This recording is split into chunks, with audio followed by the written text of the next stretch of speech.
Welcome to Easy English Life. Listen and practice to improve your English. Also, to speak fluently. Let's start.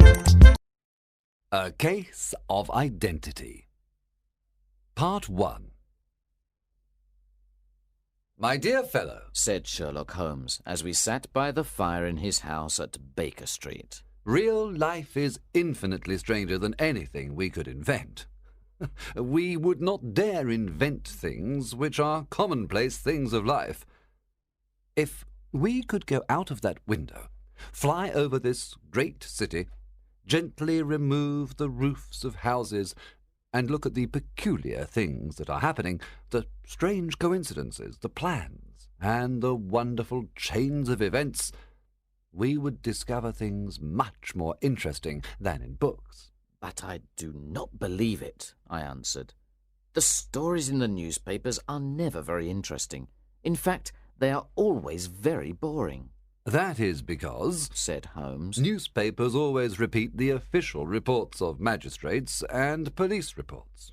You can be certain that there is nothing as unnatural and strange as the commonplace." "I know," I replied, "that your cases are always very interesting. But let us look at today's newspaper." I picked up the newspaper and began to read an article. It was about a husband who was cruel to his wife. "I don't have to read the article," I said, "but I am sure that the man had a girlfriend, that he drank, and that he began to hit his wife. I am also sure that there was a sympathetic sister, or landlady." "You have chosen a bad example, Watson," said Holmes, "because I have worked on this case. The man, Mr. Dundas, did not have a girlfriend, and he did not drink, and he did not hit her. Instead, at the end of every meal, he took out his false teeth and threw them at his wife. You must admit that nobody could invent such a story." "Do you have any interesting cases now?" I asked. "Well, I am working on 10 or 12 cases, but none of them are interesting. They are important, you understand, without being interesting. I have found that unimportant matters are usually more interesting. If there is a big crime, the motive is generally obvious, so they are generally not very interesting. But I think I will have an interesting case in a few minutes." Holmes was standing at the window and looking down at the dull, grey London streets. There was a woman standing in the street. She was moving her hands nervously. It was obvious that she could not make up her mind. Then suddenly she ran across the road and rang Holmes's doorbell. "I know those symptoms," said Holmes. "When a woman hesitates like that on the pavement, it means that she has a love problem. She wants help, but she thinks that her problem is too delicate to communicate. But when a woman does not hesitate and rings the doorbell hard, it means she was seriously wronged. In this case, this woman is confused and perplexed, and wants an explanation." As Holmes was speaking, the servant announced Miss Mary Sutherland. She was a large woman. She wore a hat with a red feather, a black jacket, a dark brown dress, and grey gloves. She also wore small, round gold earrings. When Holmes saw her, he said, "Isn't it difficult for you to type with such bad eyesight?" "I thought so at first, Miss Sutherland replied. but now I can type without looking at the keys." Then she looked surprised and frightened when she understood that Holmes already knew so much about her. "How do you know that?" asked Miss Sutherland. "It is my business to know things," said Holmes, laughing. "If I could not see these things, why would people come to me? In any case, I can see the marks of the glasses on your nose." "I have come here she said, because I want to know where Mr. Hosmer Angel has gone." "Why did you come here in such a hurry?" asked Holmes. Once again, Miss Sutherland looked very surprised. Holmes then explained that her boots were not the same. and that they were not completely buttoned. Yes, I did hurry out of the house because I was angry at Mr. Windybank, that is my father. He did not want to ask the police about Mr. Angel. He said that nothing bad had happened. This made me angry, so I came here to see you. Your father? Said Holmes. He must be your stepfather, because his surname is different from yours. Yes, my stepfather. I call him father, even though that seems strange to me. You see, he is only 5 years older than me. And is your mother alive? Asked Holmes. Oh, yes, mother is alive and well. Answered Miss Sutherland. But I was not happy when she married Mr. Windybank so soon after father died. Also, Mr. Windybank is 15 years younger than mother. Father was a plumber and had a good business, and when he died, mother continued the business. But when she married Mr. Windybank, he made her sell it. Do you live on the money from the business? Asked Holmes. Oh, no, Replied Miss Sutherland. I inherited some money from my uncle. I cannot touch it, but with the interest I receive £100 a year. That should be enough for you to live quite comfortably, Said Holmes. I give that money to mother, and I live on the money I make typing. She replied. Now, can you tell us about Mr. Hosmer Angel? Asked Holmes. Miss Sutherland blushed deeply and said, I met him at the plumber's ball. They used to send tickets to my father when he was alive, and after he died they sent them to my mother. But Mr. Windybank didn't want us to go. He said that my father's friends were not good enough for us. But the day of the ball, Mr. Windybank went to France on business, so mother and I went to the ball, and it was there I met Mr. Angel. I suppose, said Holmes, that Mr. Windybank was very angry with you when he discovered that you had gone to the ball. No, not very, replied Miss Sutherland. He said that it was impossible to stop a woman when she really wanted something. And did you see Mr. Hosmer after the ball? Asked Holmes. Yes, but he couldn't come to the house when father was there. Father didn't want anybody to come to the house. So Mr. Hosmer said, We should wait until your father goes to France before we see each other. In the meantime, we can write to each other every day. Were you engaged to the gentleman at this time? Asked Holmes. Oh, yes, Mr. Holmes. We were engaged after the first walk that we took. Mr. Angel worked in an office in Leadenhall Street. Which office? That's the worst part. I don't know. Then where did you send your letters? To the Leadenhall Street post office, where he got them. He said to me, The other workers in my office will make fun of me if they see my letters. I told him that I could type my letters like he did his, but he said, A typed letter comes from an impersonal machine and not from you. This shows how fond he was of me, Mr. Holmes, and the nice little things he thought of. It was most suggestive, said Holmes. I have always said that the little things are infinitely the most important. Can you remember any other little things about Mr. Hosmer Angel? He was a very shy man, Mr. Holmes. He always wanted to walk with me in the evening instead of during the day. He was very gentlemanly. Even his voice was gentle. He told me that he had had a bad infection of the tonsils when he was a child, so he had to whisper. He always wore elegant clothes. His eyes were weak, just like mine, and he wore dark glasses against the sun. Well, what happened when Mr. Windybank returned to France? Asked Holmes. Mr. Angel came to my house and said that we should get married before father returned.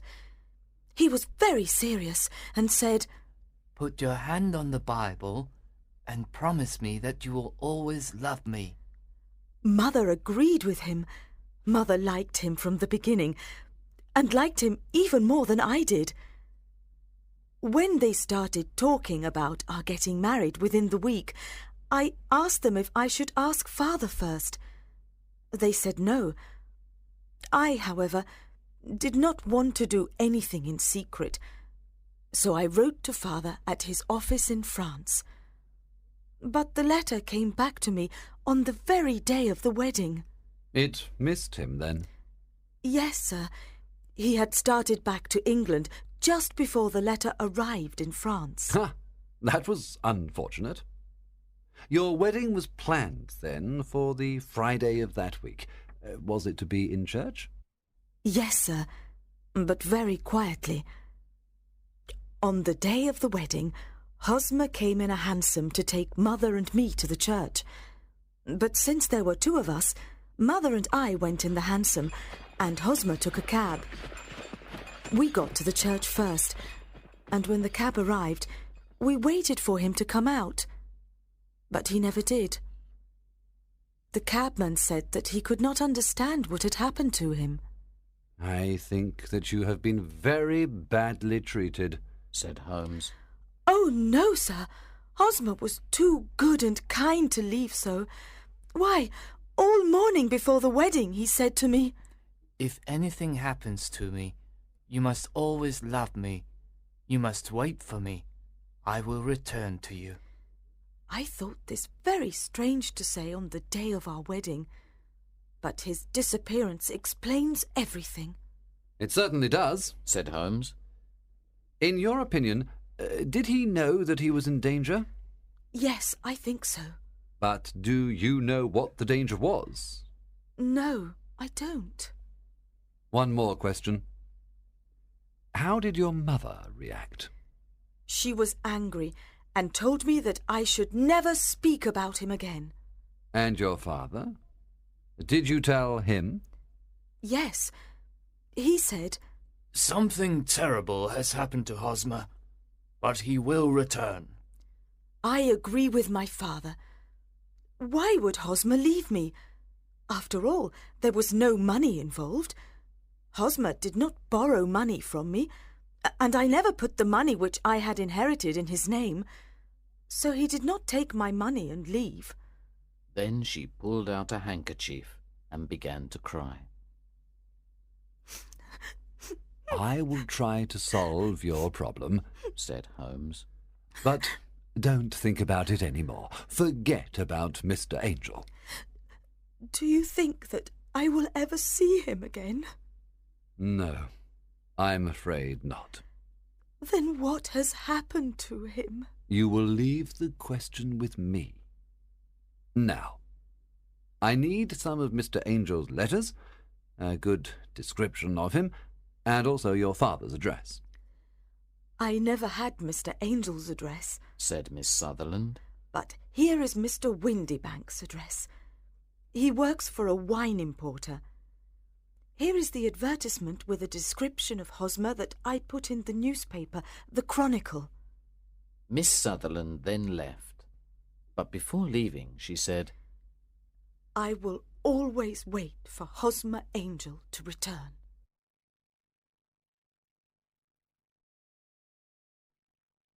Part 2. When she had left, I asked Holmes about the case.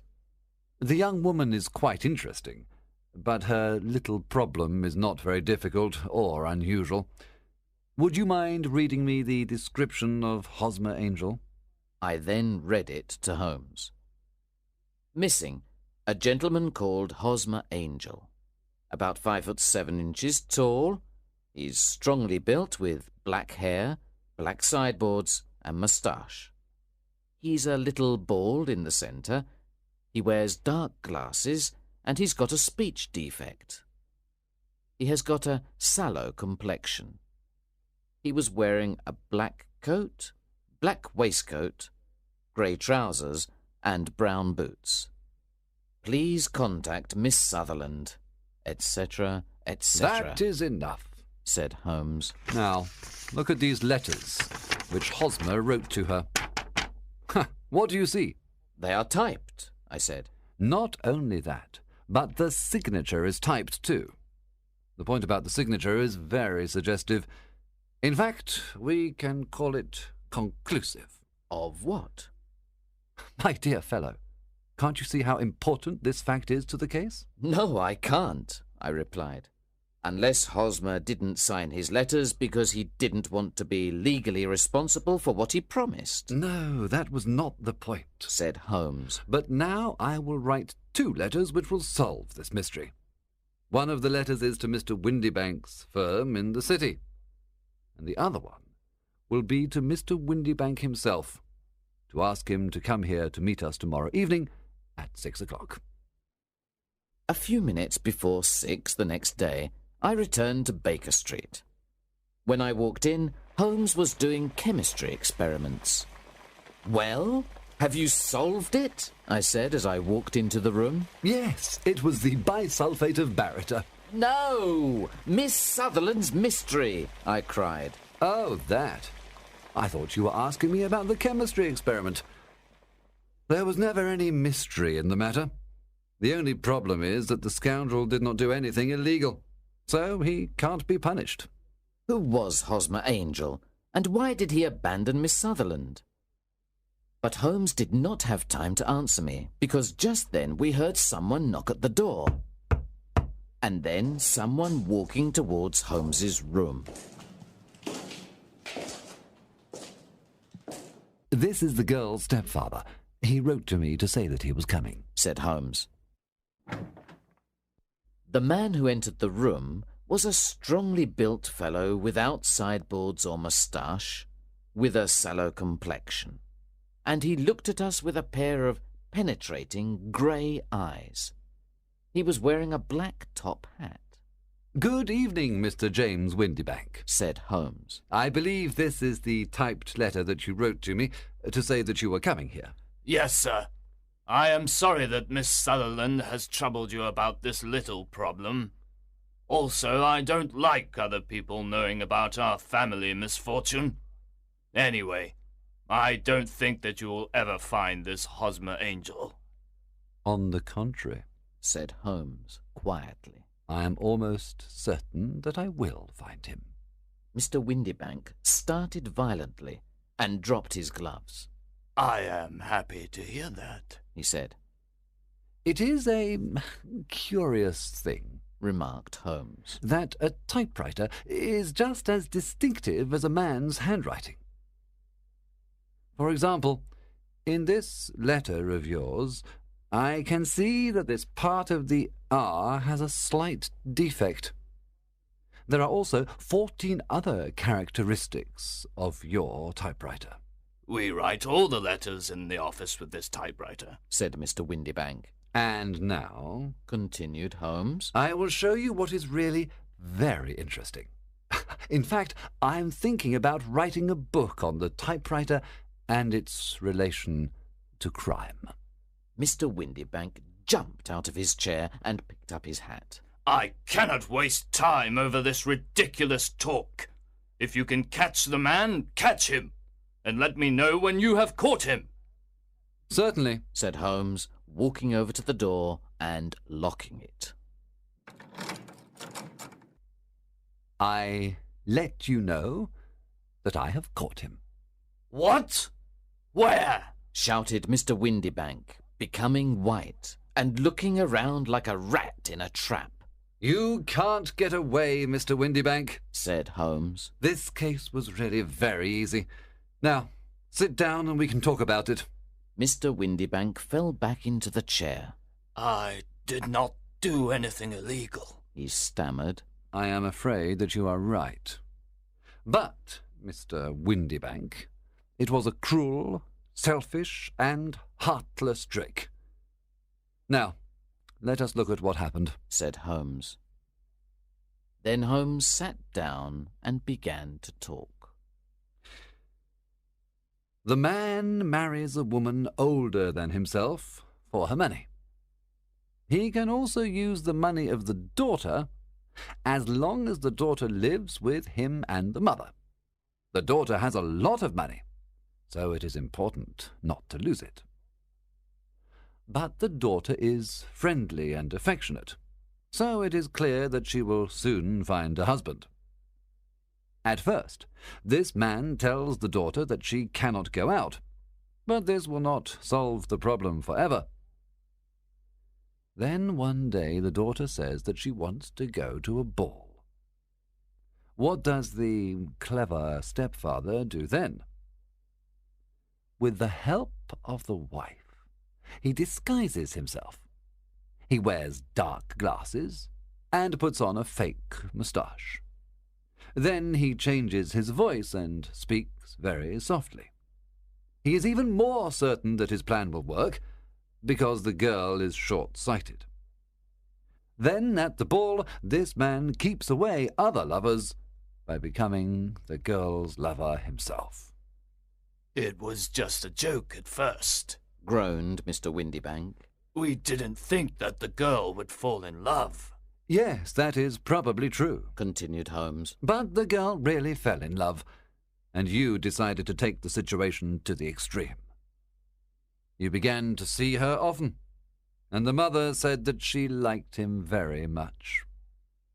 Then you decided to ask Miss Sutherland to marry you, so that she would never again think about other men. But it was difficult for you to pretend to go to France every time Miss Sutherland had to see Mr. Angel. You had to end the situation dramatically. In some way, you had to keep Miss Sutherland from thinking about other men in the future. Therefore, you made her promise on the Bible, and you told her that something could happen on the very morning of the wedding. You took her to the church, but obviously you could not marry her. You disappeared by using the old trick of entering one door of a cab and walking out the other.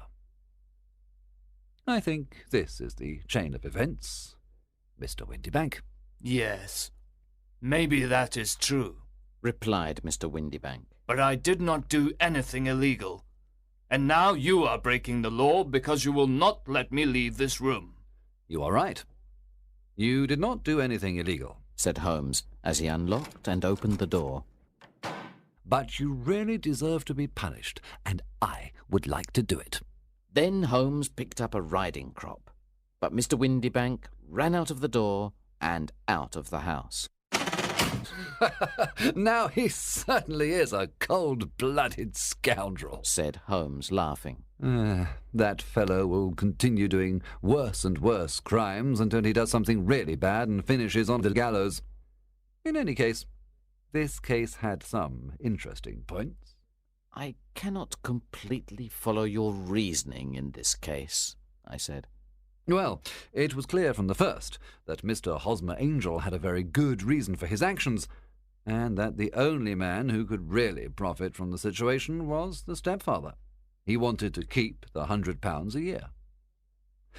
Then it was very suggestive that Mr. Windibank and Mr. Hosmer Angel were never together. And so were the dark glasses, the soft voice, and the moustache. They all suggested a disguise. The final point was the typed signature. This made me think that the handwriting of the man must be very familiar to Miss Sutherland, and that if she saw even a small portion of it, she would recognize it. And how did you verify these ideas? I asked. First, I wrote to Mr. Windibank's firm. In the letter, I described Mr. Angel after I had eliminated everything that could be a disguise, like the glasses, the moustache, and the voice, and I asked them if they had an employee like that. They wrote back to me and said that I had described Mr. James Windibank. Then I wrote to Mr. Windibank to invite him here, and as I expected, he typed his reply to me. Then I compared his letter with the letters of Mr. Angel. Voilà tout. And Miss Sutherland? I asked. If I tell her, she will not believe me, replied Holmes. Maybe you remember this Persian saying, "It is dangerous to take a tiger cub from its mother, and it is dangerous to take a delusion from a woman."